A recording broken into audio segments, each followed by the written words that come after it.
Oh, you're here! Just in time for another QTalk. I am your speaker for this evening, Sydney Velasco, and I will be discussing familiar reputation or tradition regarding pedigree, an exception to the hearsay rule. To start, I will be narrating the case of People versus Aligado, where the victim's grandfather's tradition is sending a child to school upon reaching the age of 7. In April 20, 1998, Christina was sitting at the Freedom Square in the public market when Alfredo held her and took her upstairs to the second floor of the public market building. Alfredo raped her. In this case, the trial court convicted Alfredo of statutory rape. On appeal, Alfredo contends that the offended party's actual age at the time of the incident was not established. Hence, the trial court erred in convicting him of statutory rape.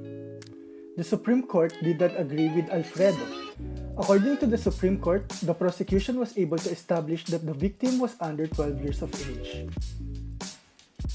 The Supreme Court ruled in this case that the testimonies of her grandfather as to the fact that the victim was born on September 5, 1976 do not constitute as hearsay evidence but fall under the exceptions to the hearsay rule. According to him, it is the family's tradition to send a child to school upon reaching the age of 7, and it existed long before the rape case was filed. So according to Section 42 of the Revised Rules of Court, the reputation or tradition existing in a family previous to the controversy in respect to the pedigree of any of its members may be received in evidence if the witness testifying thereon be also a member of the family, either by consanguinity or affinity. It is now time to dissect Section 42 of the Revised Rules of Court. Section 42 is composed of two parts, namely, testimonial evidence or the testimony of a family member, and documentary or object evidence, which includes entries in family Bibles or other family books or charts, engravings or rings, family portraits, and the like.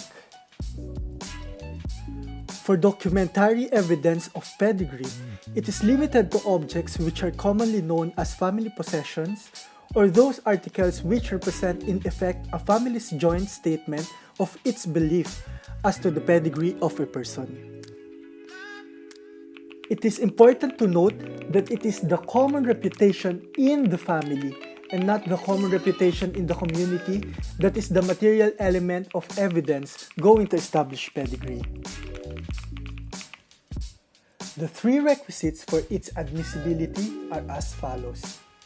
First, that there is controversy in respect to the pedigree of any of the members of a family. Second, that the reputation or tradition of the pedigree of the person concerned existed previous to the controversy. And lastly, that the witness testifying to the reputation or tradition regarding the pedigree of the person must be a member of the family of said person. And that concludes my QTalk. Thank you for listening, and I hope you learned a lot from me today. I will now be giving the floor to the next speaker. Goodbye!